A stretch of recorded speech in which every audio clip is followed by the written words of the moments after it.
El plomo ha sido utilizado desde la antigüedad en diversas aplicaciones debido a su abundancia y propiedades físicas, pero su toxicidad no fue completamente comprendida hasta tiempos más recientes. El plomo ha sido utilizado por seres humanos durante miles de años. Los romanos lo usaban ampliamente para fabricar tuberías de agua, utensilios de cocina y cosméticos. Incluso añadían sales de plomo al vino para endulzarlo. El símbolo químico del plomo es Pb, proveniente del latín plumbum. Los trabajadores de plomería tomaron su nombre del uso histórico del plomo en tuberías. El plomo es un metal pesado, blando y maleable con un color gris azulado. Es muy denso y tiene un punto de fusión relativamente bajo. Estas propiedades lo hacen útil en aplicaciones como la protección contra radiación y la fabricación de baterías. Aunque los efectos tóxicos del plomo eran conocidos en la antigüedad, no se comprendían completamente. Hipócrates, en el siglo IV a.C., describió los efectos perjudiciales del plomo en los mineros. Plinio el Viejo y Discórides también mencionaron la toxicidad del plomo en sus escritos. Durante la Revolución Industrial, la exposición al plomo aumentó drásticamente, debido a su uso en pinturas, tuberías, gasolina y otros productos industriales. Los primeros estudios sistemáticos sobre la toxicidad del plomo se realizaron en el siglo XIX y principios del siglo XX. En el siglo XX, estudios médicos y epidemiológicos establecieron claramente la relación entre la exposición al plomo y una variedad de problemas de salud, desde anemia y daño renal hasta efectos neurológicos graves. En 1921, Alice Hamilton, una pionera en salud ocupacional, publicó estudios detallados sobre el envenenamiento por plomo en trabajadores industriales. El tetretilo de plomo fue introducido en la gasolina en la década de 1920 para mejorar su rendimiento. Sin embargo, investigaciones hechas en las décadas de 1960 y 1970 demostraron los peligros de la contaminación ambiental por plomo y llevaron a la eliminación gradual del plomo en la gasolina. En respuesta a la evidencia acumulada de la toxicidad del plomo, muchos países implementaron regulaciones estrictas a la segunda mitad del siglo XX para reducir la exposición al plomo. Esto incluyó la prohibición del plomo en pinturas y gasolina, así como normas para limitar su uso en productos industriales y de consumo.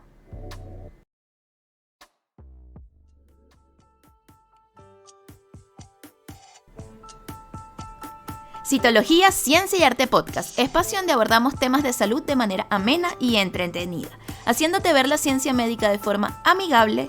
Soy Elizabeth García, citotecnóloga y bioanalista de profesión, divulgadora científica y apasionada de la vida que existe bajo la lupa del microscopio. Este espacio llega a ustedes gracias a la Academia Citología, Ciencia y Arte, lugar donde encontrarás cursos y diplomados online en citología. Visita su web www.citologiacienciaarte.com y conoce más del fantástico mundo de la citología.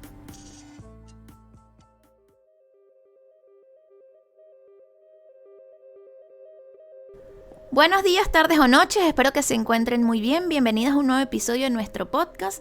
En esta oportunidad les voy a estar hablando sobre el envenenamiento por plomo, qué ocurre en nuestro cuerpo, cómo podemos llegarnos a intoxicar o envenenar con plomo y cómo podemos evitar un envenenamiento con plomo. Comenzaré hablando de qué es lo que ocurre a nivel de nuestro organismo y por qué el plomo es venenoso. El plomo es venenoso debido a su capacidad para interferir con varios procesos bioquímicos y fisiológicos en el cuerpo humano. El plomo es conocido por inhibir varias enzimas cruciales en el cuerpo humano, lo que contribuye significativamente con su toxicidad. Una de las enzimas afectadas por el plomo es el ácido aminolebulínico deshidratasa. Esta enzima es clave en la biosíntesis del grupo hemo. El grupo hemo es un componente de la hemoglobina. La hemoglobina es esa proteína que se encuentra en nuestros glóbulos rojos que ayudan al transporte de oxígeno a todos los tejidos. Esta enzima cataliza la conversión del ácido aminolebulínico en porfibilinógeno, un paso esencial en la producción del grupo hemo. El plomo se une a los grupos sulfidrilo de dicha enzima, lo que inhibe su actividad. Esta inhibición resulta en la acumulación de la enzima que lo que genera es una neurotoxicidad y puede incluso causar daño en el sistema nervioso. Además de que no se sintetiza el grupo hemo y por lo tanto no se sintetiza la hemoglobina o no se completa esa síntesis de la hemoglobina. Otra enzima afectada es la ferroquelatasa. Esta enzima cataliza el paso final en la síntesis del hemo, que es la inserción del hierro en la protoporfirina 9 para formar este grupo hemo. También volvemos a ver una afección en la formación del grupo hemo de la hemoglobina. El plomo se une a la ferroquelatasa e inhibe su actividad, resultando en la acumulación de protoporfirina libre en los eritrocitos, lo que contribuye con la anemia. También afecta a lo que es la bomba sodio-potasio ATPasa.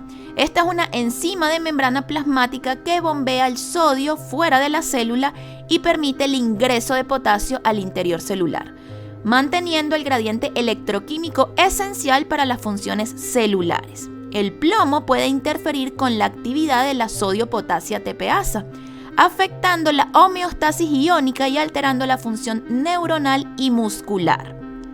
Otra de las enzimas afectadas por el plomo es la proteinquinasa. Esta es una familia de enzimas que desempeñan roles importantes en la regulación de funciones celulares como el crecimiento, la diferenciación celular y la apoptosis. El plomo puede activar o inhibir a la proteinquinasa dependiendo de la concentración y del contexto celular, perturbando lo que es la señalización celular y contribuyendo a la toxicidad celular. ¿A qué me va a llevar todas estas inhibiciones enzimáticas? Bueno, a distintas enfermedades como la anemia o a distintos trastornos. La anemia es una de ellas y es esperable porque si estamos hablando de que no hay síntesis o que se afecta la síntesis del grupo hemo, que es una parte esencial de esa hemoglobina, y cuando hablamos de anemia hablamos de disminución en la hemoglobina. Entonces es evidente que una de las enfermedades, una de las patologías que se puede desarrollar, uno de los trastornos va a ser la anemia, pues debido a esa inhibición de la ferroquelatasa y de la ácido aminolebulínico deshidratasa. Pues esto afecta la producción del grupo hemo y resulta en una disminución en la síntesis de esa hemoglobina y como consecuencia una anemia. También puede generar una neurotoxicidad por la acumulación de la enzima ácido aminolebulínico deshidratasa y también de la alteración de la función de la bomba sodio-potasio ATPasa y de la proteinquinasa. Todas estas enzimas, pues esas alteraciones en estas enzimas afectan al sistema nervioso causando déficits cognitivos y problemas neurológicos. También hay daños en lo que es la función celular al inhibir las proteinquinasas y las bombas sodio-potasio ATPasa. Esto va a interferir con la señalización celular, con la homeostasis iónica y todo esto puede llevar a la muerte celular y a otros problemas celulares que finalmente pues van a desencadenar patologías y daños en los tejidos. A nivel de lo que es el sistema nervioso, el plomo puede atravesar lo que es la barrera hematoencefálica. La barrera hematoencefálica está a nivel del cerebro y es una barrera que impide el paso de sustancias, de microorganismos para proteger a lo que es el cerebro y el tejido nervioso. Pues el plomo puede atravesar esta barrera, especialmente en los niños, y puede llegar a acumularse en el cerebro. Esto afecta la transmisión de señales nerviosas al alterar la liberación de neurotransmisores y dañar las células neuronales. Esto puede resultar en déficits cognitivos, problemas de comportamiento y un coeficiente intelectual reducido en niños que son expuestos a niveles altos de plomo.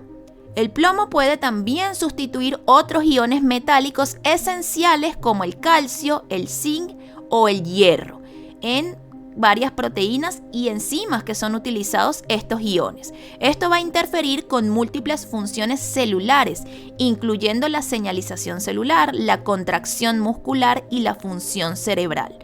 Por ejemplo, la sustitución de calcio por plomo en los huesos puede llevar a una desmineralización ósea y osteoporosis. La exposición al plomo aumenta la producción de especies reactivas de oxígeno, lo que puede llevar a daño oxidativo a lípidos, proteínas y al ADN de nuestras células. Este estrés oxidativo contribuye a la toxicidad general del plomo y a la disfunción celular. El daño oxidativo en las membranas celulares y en el material genético puede resultar en apoptosis, que es una muerte celular programada, y otras formas de daño celular. La toxicidad por plomo va a depender de varios factores, de la concentración en sangre, de la duración de la exposición y de la susceptibilidad de cada individuo. En el caso de los niños, según el Centro para el Control y Prevención de Enfermedades de los Estados Unidos, un nivel de plomo en sangre de 5 microgramos por decilitro o más se considera elevado en los niños.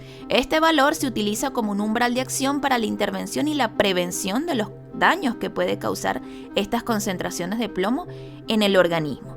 ¿Cuáles son los efectos tóxicos? Bueno, niveles de 10 microgramos decilitro se asocian con disminución del coeficiente intelectual, problemas de comportamiento, dificultades de aprendizaje y desarrollo neurológico. Esto en el caso de los niños. Niveles superiores de 20 microgramos por decilitro pueden causar anemia, daño renal y efectos neurológicos más severos. Niveles superiores a 45 microgramos por decilitro requieren tratamiento médico urgente debido al riesgo de una encefalopatía y a un daño irreversible. Esto en el caso de los niños. En el caso de los adultos, pues los niveles van a variar.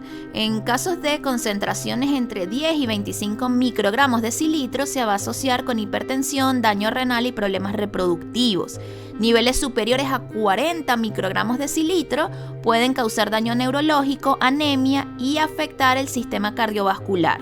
Niveles superiores a los 70 microgramos decilitro se considera una emergencia médica y puede resultar en una encefalopatía, en coma, incluso en la muerte.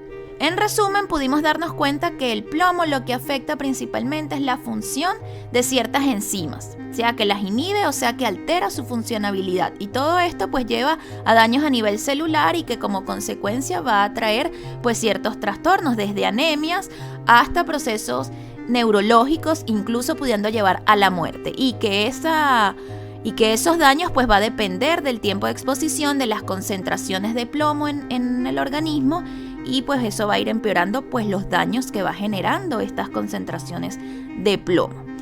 En la segunda parte les quiero hablar un poco de cómo ocurre esa intoxicación por plomo, cómo puede llegar el plomo a nuestro organismo y algunas formas de prevenir que eso ocurra. Nos vemos en la segunda parte.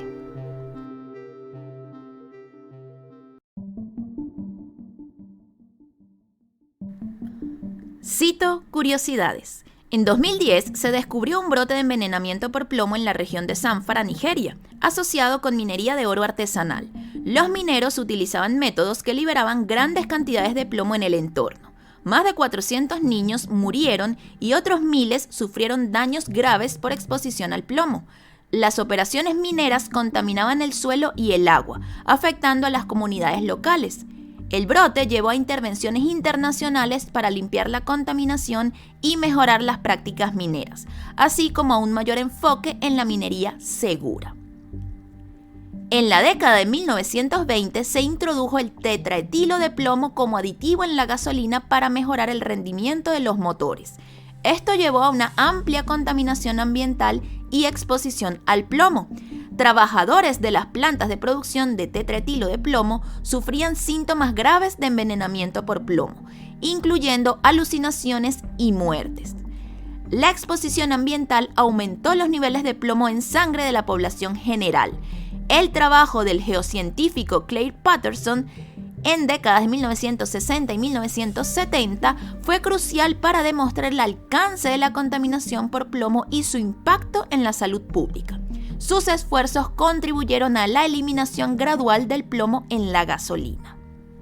En 2014, la ciudad de Flint, Michigan, cambió su fuente de agua del lago Huron al río Flint para ahorrar costos. Sin un tratamiento adecuado, el agua del río corroía las tuberías de plomo, liberando el metal en el suministro de agua. Miles de residentes de Flint, incluidos muchos niños, estuvieron expuestos a altos niveles de plomo en el agua potable, lo que llevó a una crisis de salud pública.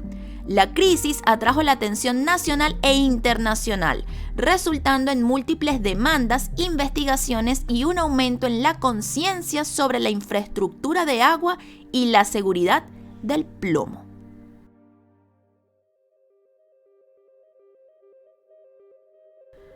Volvemos en esta segunda parte donde les estaré entonces hablando de cómo ocurre esa intoxicación por plomo. La intoxicación por plomo puede ocurrir de diversas maneras, ya que el plomo está presente en múltiples entornos y productos. Por ejemplo, en las pinturas con plomo. Las pinturas a base de plomo, comúnmente utilizadas antes de las regulaciones modernas, son una fuente importante de exposición, especialmente en casas que fueron construidas antes de 1978 en lo que son los Estados Unidos. También en la gasolina, como ya lo he venido mencionando a lo largo del episodio. Aunque el uso de la gasolina con plomo ha sido eliminado en muchos países, el suelo y el polvo en áreas urbanas y cercanas a carreteras pueden contener residuos de plomo. El plomo en tuberías y soldaduras puede contaminar el agua potable, especialmente en sistemas de aguas antiguos. El polvo y el suelo en áreas industriales, sitios de desechos y viviendas antiguas pueden estar contaminados con plomo. El plomo puede contaminar alimentos a través del uso de recipientes de cerámica vidriada con plomo o durante el procesamiento de alimentos en instalaciones contaminadas. Vemos que el plomo está prácticamente en cualquier lugar, en el polvo, en esas viviendas antiguas donde se utilizó en algún momento esas pinturas con plomo y en la gasolina que se llegó a utilizar que contenía plomo, que en la mayoría de los países pues ya no es de esa manera. Así que prácticamente está en cualquier lugar el plomo. ¿Cuáles son las vías de entrada a nuestro cuerpo pues de este elemento? Puede ser por el consumo de alimentos y bebidas contaminadas con plomo, incluyendo el agua potable de tuberías de plomo. Por ingestión accidental de polvo y suelos contaminados, especialmente en el caso de los niños pequeños, que sabemos que tienden a llevarse los objetos a la boca, las manos a la boca. También puede ocurrir por inhalación de partículas de plomo en el aire, especialmente en áreas cercanas a las industrias, a tráfico vehicular o durante actividades de renovación que liberan polvo de las pinturas con plomo, en esos lugares antiguos que se utilizaron esas pinturas. La absorción de plomo a través de la piel es menos común, pero puede ocurrir en casos de contacto directo con ciertos productos industriales o cosméticos contaminados con plomo. ¿Qué es lo que causa en nuestro cuerpo? Bueno, ya vimos en la primera parte que puede generar daños en lo que es el sistema nervioso central, ya que atraviesa la barrera hematoencefálica y puede afectar el desarrollo y la función del sistema nervioso central, especialmente en los niños, causando pues problemas del desarrollo cognitivo y del comportamiento. También daños a nivel hematológico, ya que sabemos que el plomo inhibe la síntesis del grupo hemo y esto puede generar anemia. Daños a nivel renal, la exposición crónica al plomo puede causar daño renal y alteración en la función tubular renal. Y también puede causar daño cardiovascular. El plomo está asociado con un aumento en la presión arterial y riesgo de enfermedades cardiovasculares. ¿Cómo podemos prevenir una intoxicación por plomo? Pues va a requerir de la combinación de medidas tanto personales como comunitarias y regulatorias, es decir, leyes que establezcan que ciertos elementos como las pinturas, como las gasolinas, como ciertas sustancias de uso común, pues no contengan plomo. En el caso de las pinturas, de esas pinturas antiguas que contenían plomo, si su hogar fue construido, en el caso pues de los Estados Unidos antes de 1978, se considera pues la posibilidad de eliminar y evaluar de eliminar esa pintura utilizada en dichas paredes. Por supuesto, esta eliminación debe ser realizada por profesionales certificados para realizar una eliminación segura y de bajo riesgo para todos, tanto para el que está quitando la pintura como para los que viven en el lugar. Otra forma de prevenir es la higiene. El básico, lavado de manos. Eso ayuda a prevenir gran cantidad de cosas, ¿no? Entre enfermedades infecciosas, pero también pues eliminando el polvo que pudiera estar contaminado con plomo que pudiera llegar a nuestras manos. como ya vimos también estas partículas de plomo, este plomo puede estar en esas partículas de polvo. Lavarse las manos con frecuencia, sobre todo antes de comer, para evitar la ingestión del polvo contaminado con plomo. También limpiar las superficies, limpiar de forma regular las superficies del hogar con paños húmedos para eliminar el polvo y ese polvo que pudiera tener plomo. Así que mantener pues la limpieza y la higiene de nuestras manos, de nuestro cuerpo y también de las superficies, sobre todo de las superficies donde preparamos nuestros alimentos, porque finalmente eso va a ser ingerido por nosotros. También el uso de filtros en el agua que vamos a consumir, filtros certificados para eliminar el plomo. Esto evita pues que el uso de agua caliente en el grifo corroa las tuberías, y estas tuberías que estén hechas por plomo pues puedan finalmente esa agua que consumimos contener plomo. También dejar correr el agua del grifo durante al menos 1 o 2 minutos antes de beber o de usarla para cocinar, si es que las tuberías pudieran llegar a contener plomo, si son estas tuberías que contienen plomo. También las agencias de salud pública pueden realizar evaluaciones de plomo en las viviendas antiguas y proporcionar pues asistencia para remediar estas concentraciones de plomo en esas paredes, en esas tuberías antiguas. Las tuberías antiguas es muy probable que sean ese tipo de tuberías que contenían plomo. En las comunidades, a nivel de lo que son las comunidades, pues deben implementar programas educativos para informar a los residentes sobre los riesgos del plomo y las medidas preventivas a realizar. Y por supuesto también tener medidas regulatorias como la prohibición del plomo en pinturas, en la gasolina. Estas ya dependen pues de entes gubernamentales donde se prohíba el uso del plomo en este tipo de sustancias y que son del uso diario. Regulaciones a nivel industrial también, implementando leyes que por supuesto se hagan cumplir estas regulaciones estrictas sobre la emisión de plomo por parte de las industrias y cómo debe ser el manejo adecuado de los residuos peligrosos.